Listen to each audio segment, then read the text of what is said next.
Olhe para suas mãos por um segundo.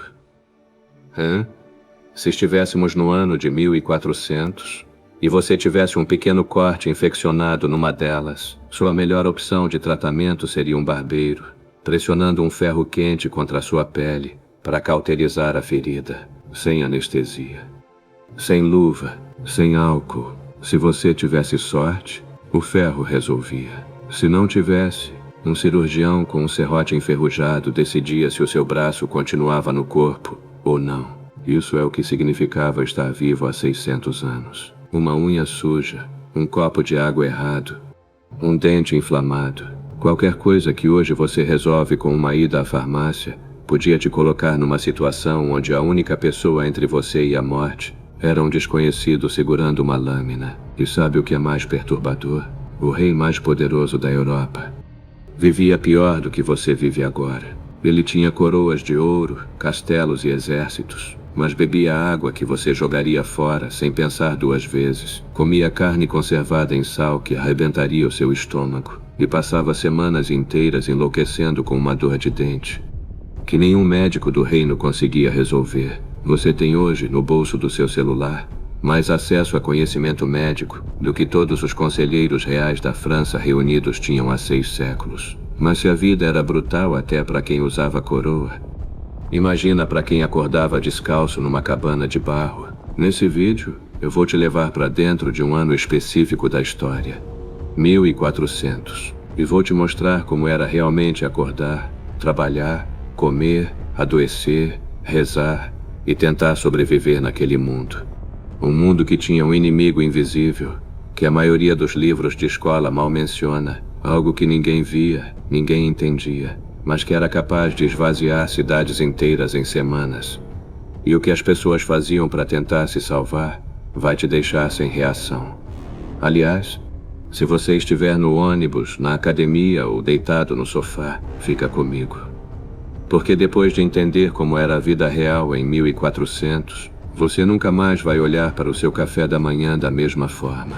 O ano de 1400 ocupa um lugar estranho na história. Ele fica depois do grande colapso provocado pela peste, mas antes das navegações europeias explodirem o mapa do mundo, antes da queda de Constantinopla, antes da chegada dos europeus às Américas, antes da imprensa mudar a forma como as ideias se espalham.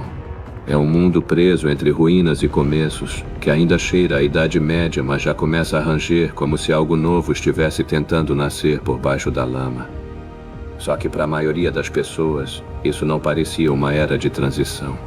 Parecia apenas um ciclo interminável de trabalho pesado sustentado por uma fé tão profunda que preenchia cada espaço que a razão deixava vazio. Porque quando você não entende por que uma doença leva metade de uma vila, quando não entende por que a chuva não vem, quando não entende por que uma criança nasce fraca e desaparece antes de aprender a falar, você procura sentido onde consegue. E em 1400, quase todo sentido vinha da igreja. E a pessoa comum não vivia pensando em história. Ela não sabia que estava no fim da Idade Média. Ela não fazia ideia de que em algumas décadas navios cruzariam oceanos e o planeta ficaria menor. Para ela, o mundo era a aldeia, o mercado mais próximo, a estrada perigosa e o cemitério, principalmente o cemitério. Porque quem nascia naquela época crescia vendo a ausência como parte da paisagem. Um irmão que não chegou à adolescência, uma mãe que não resistiu ao parto, um vizinho levado pela febre, um velho curvado que parecia ter 80 anos, mas talvez tivesse 50. E aqui está a tese desta crônica. Em 1400, viver era negociar todos os dias com forças que ninguém controlava. O clima mandava, a terra mandava, o senhor mandava, a igreja mandava, a doença mandava, a guerra mandava. E no meio disso tudo estava você, pequeno, com fome, com medo, tentando atravessar mais um dia. E antes de continuar, se esse tipo de conteúdo te pega, deixa teu like nesse vídeo e se inscreve no canal. A gente está numa missão de chegar aos 1000 inscritos e cada like e cada inscrição contam demais. Ativa o sininho para receber as próximas crônicas. Beleza.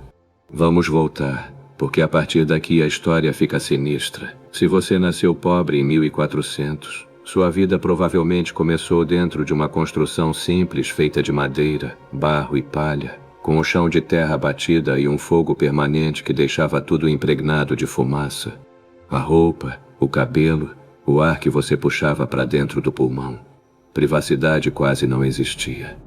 A família dormia junta, às vezes com os animais no mesmo espaço, especialmente em regiões mais frias, porque uma vaca ou uma cabra era riqueza andando, e ninguém ia deixar a riqueza do lado de fora no inverno. E a vida começava cedo demais. Uma criança era mais uma boca para alimentar e, se sobrevivesse, mais um par de mãos para trabalhar. Pensa na loucura disso. Hoje a infância é uma fase protegida com escola, pediatra e plano de vacinação. Naquela época, a infância era uma travessia perigosa onde você podia aprender a andar, a rezar e a carregar lenha. E ainda assim ninguém tinha garantia de que você chegaria à idade adulta. Agora levanta a cabeça e olha em volta por um segundo. O lugar onde você está agora provavelmente tem iluminação elétrica, temperatura controlada, paredes isoladas e um teto que não deixa entrar nem chuva nem bicho. Um camponês de 1400 trocaria 10 anos de vida por uma semana nesse conforto. E esse é o ponto que a maioria das pessoas não consegue processar. O abismo entre o nosso cotidiano e o deles é tão grande que a mente resiste a acreditar. A maioria esmagadora vivia no campo. E campo naquela época significava ferramentas pesadas, dor nas costas crônica e o céu como único relógio. Se chovia demais, você perdia a colheita. Se não chovia também. Se o inverno vinha mais duro, os estoques acabavam. Se uma praga atingia a plantação, simplesmente não existia plano B. O supermercado mais próximo ficava a 600 anos de distância. E comida em 1400 era ansiedade pura. O pão era a base de tudo, acompanhado de mingaus, legumes, raízes e o que a terra oferecesse naquela estação. Carne aparecia em ocasiões especiais ou para quem tinha posses. E quando eu digo pão, não imagina aquele pão macio da padaria. Para a maioria era um pão escuro, pesado, feito do grão disponível, que podia ser misturado com qualquer coisa que ajudasse a render quando a colheita vinha fraca. O sabor da vida era repetitivo. Você comia quase as mesmas coisas o tempo todo. O corpo conhecia o gosto da escassez e o estômago sabia o calendário. Havia épocas do ano em que a comida guardada estava acabando e a nova colheita ainda não tinha chegado. Era o tempo da espera. E esperar com fome transforma qualquer pessoa. A fome não era um evento isolado. Era uma presença constante rondando a casa, esperando a chuva falhar, o imposto subir, a guerra passar perto ou o animal adoecer. E por falar em imposto, você podia trabalhar a terra a vida inteira e ainda assim não ser dono completo do que produzia. Parte ia para o senhor, parte ia para obrigações locais, parte podia ir para a igreja, parte precisava ser guardada, parte alimentava a família. Se sobrasse algo, talvez você conseguisse vender, talvez. Mas espera, porque isso está longe de ser o pior. Lembra do inimigo invisível que eu mencionei no começo? Ele tem nome.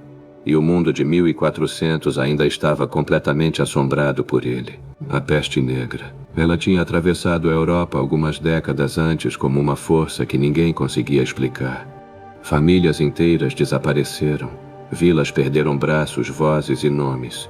Em alguns lugares a população caiu de forma tão brutal que campos ficaram abandonados e casas ficaram vazias por gerações. E a parte que congela o sangue é que a peste não virou passado.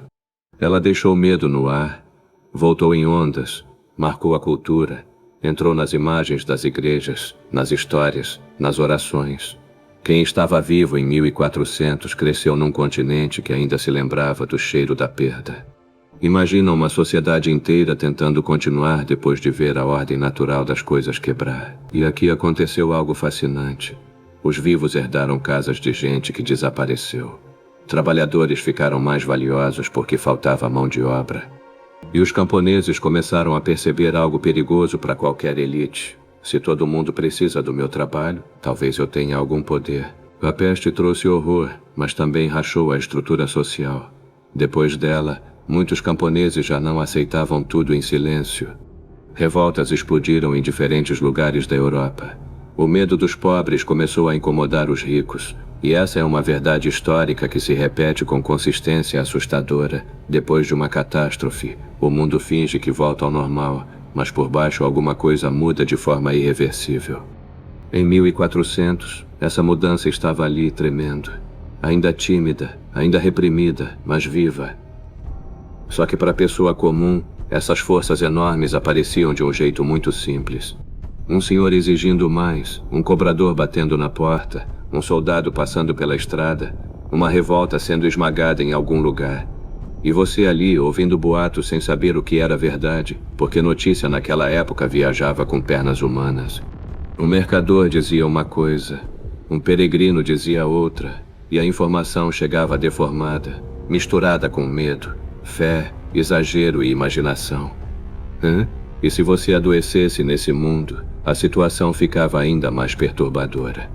Havia curandeiros, parteiras, monges, médicos treinados em universidades, barbeiros cirurgiões e gente que conhecia ervas e sabia observar sintomas.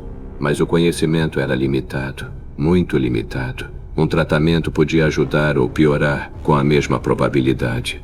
Sangrias, misturas, rezas, amuletos, dietas, ungüentos e conselhos astrológicos conviviam no mesmo universo de cura. E as pessoas não eram ignorantes. Essa é uma visão preguiçosa do passado. Elas pensavam com as ferramentas disponíveis, observavam, tentavam, erravam, transmitiam práticas. A diferença é que hoje, quando você sente uma dor, existe uma cadeia invisível de 600 anos de descoberta sustentando a sua sobrevivência. Naquela época, essa cadeia simplesmente ainda não existia. Febre podia ser sentença, dente inflamado podia virar tragédia. Corte no trabalho podia abrir caminho para uma infecção mortal. E para as mulheres, viver naquela época significava existir dentro de camadas de risco sobrepostas. A vida feminina variava enormemente conforme região, classe e circunstância, mas em geral o destino era estreito. Casamento muitas vezes era arranjo, sobrevivência e obrigação misturados, e a maternidade era ao mesmo tempo esperada pela sociedade e temida pelo corpo. Imagina o absurdo. A sociedade esperava que uma mulher gerasse filhos, mas cada parto era uma travessia sem garantia de chegada, sem anestesia, sem cirurgia segura, sem transfusão. Parteiras carregavam conhecimento prático essencial, mas mesmo com toda a experiência do mundo, o corpo enfrentava limites que hoje nos parecem inimagináveis. E em 1400, a fé era o ar que todo mundo respirava. Ela organizava o calendário, as festas, os jejuns, os medos, as culpas e as esperanças. O sino da igreja dizia quando acordar, quando rezar, quando se reunir, quando temer. As imagens nas paredes ensinavam histórias para gente que muitas vezes não sabia ler. E a palavra eternidade pesava de verdade, porque se a vida era curta, o que vinha depois parecia imenso. Se a colheita falhava, era só clima ou era sinal divino. Se a peste voltava, era doença ou punição. Se uma criança nascia frágil, era biologia ou havia algo oculto. Pensa na pressão mental de viver num mundo onde tudo podia significar alguma coisa. Hoje, muita gente vive angustiada por excesso de informação. Naquela época, a angústia vinha do excesso de mistério. E quando tudo pode ser sinal, nenhum acontecimento é apenas acontecimento. Mas se a aldeia era dura, as cidades eram outro universo. Paris, Londres, Florença, Veneza, Lisboa, Constantinopla, cada uma com seu cheiro, sua hierarquia e seus perigos. A cidade prometia oportunidade e mercado, mas também entregava sujeira, ruído, doença e tensão.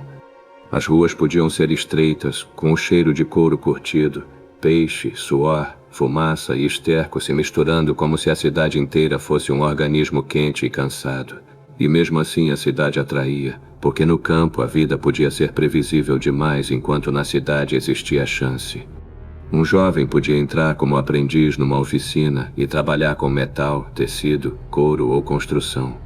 Guildas regulavam ofícios e controlavam acesso, mas nada era fácil. Você começava embaixo e a cidade era onde a riqueza se mostrava de forma mais cruel. Enquanto um trabalhador contava moedas, famílias poderosas financiavam igrejas, palácios e comércio internacional. Na Itália, cidades como Florença já ferviam com dinheiro e ambição. e comerciantes entendiam que poder podia vir do crédito e da contabilidade.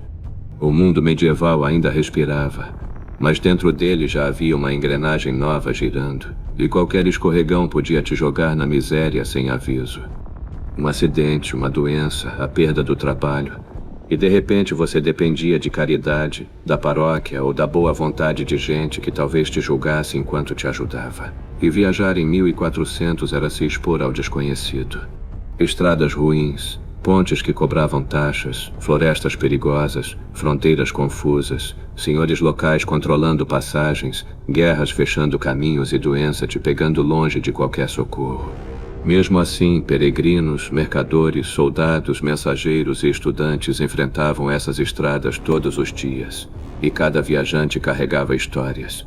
A estrada era a internet lenta do mundo medieval.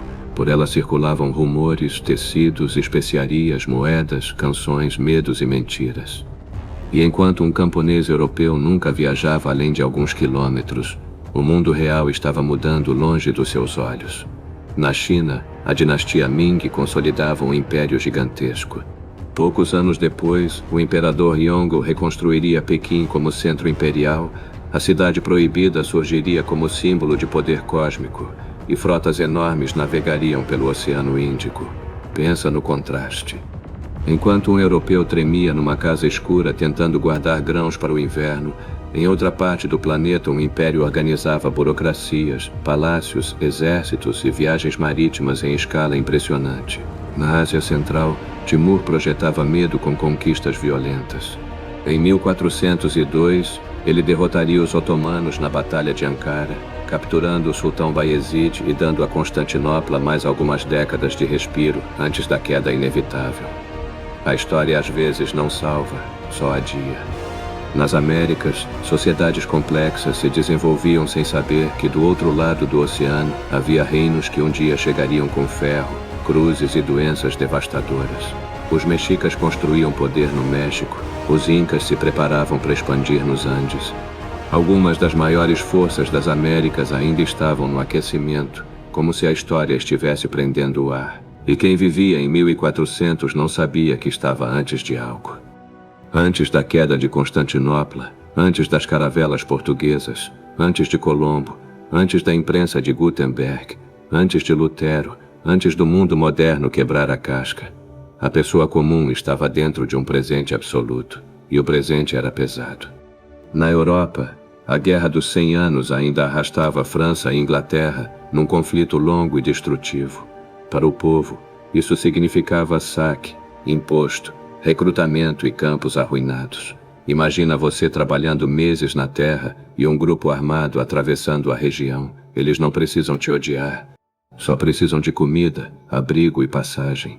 E quando homens armados precisam de alguma coisa, a necessidade deles vira ordem. A autoridade era fragmentada entre reis, nobres, senhores, bispos, cidades e costumes locais. A vida era feita de dependências pessoais. Quem é seu senhor?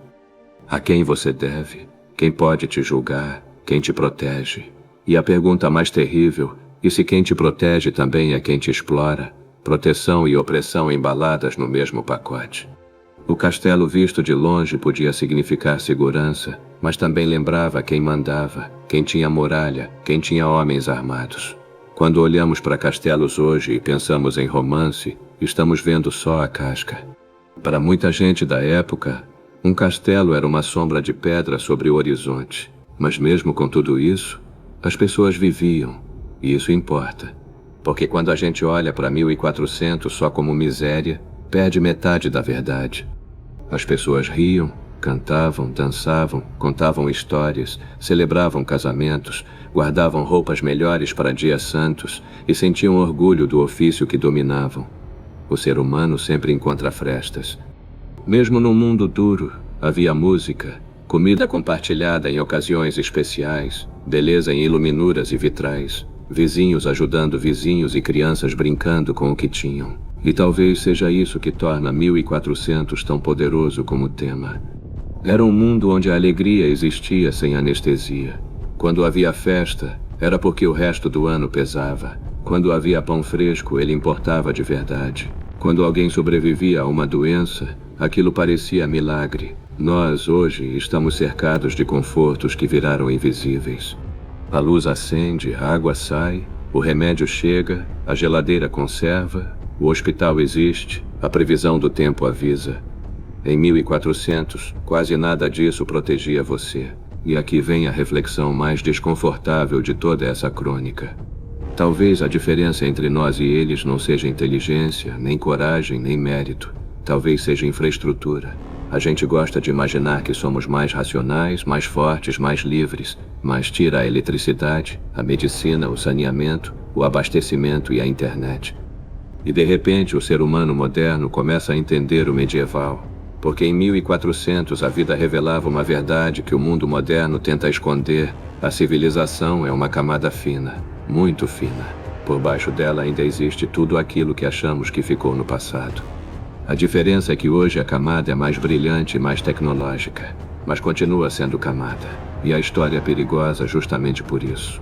Ela mostra que o que parece sólido pode rachar, que uma ordem social pode parecer eterna até deixar de ser, que um império pode parecer invencível até perder uma batalha, que um mundo inteiro pode parecer conhecido até alguém cruzar o oceano e provar que o mapa estava incompleto.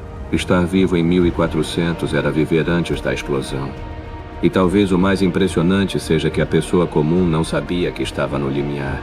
Ela só acordava, trabalhava, rezava, comia o que dava, temia o inverno, ouvia sinos, enterrava seus mortos, criava seus filhos e tentava, com todas as forças, atravessar mais um dia. Quanto da nossa vida é escolha, e quanto é apenas a época em que nascemos. Você não escolheu nascer agora, assim como eles não escolheram nascer naquele mundo. A diferença é que nós herdamos antibióticos, energia elétrica, anestesia, direitos escritos e vacinas. Eles herdaram campos, sinos, senhores, pestes, frio e um céu cheio de perguntas. E ainda assim viveram, construíram, amaram, erraram, criaram filhos, levantaram igrejas, abriram estradas e contaram histórias. E sem saber, empurraram o mundo até nós. Mas na próxima crônica a gente vai entrar no símbolo máximo desse período, o castelo.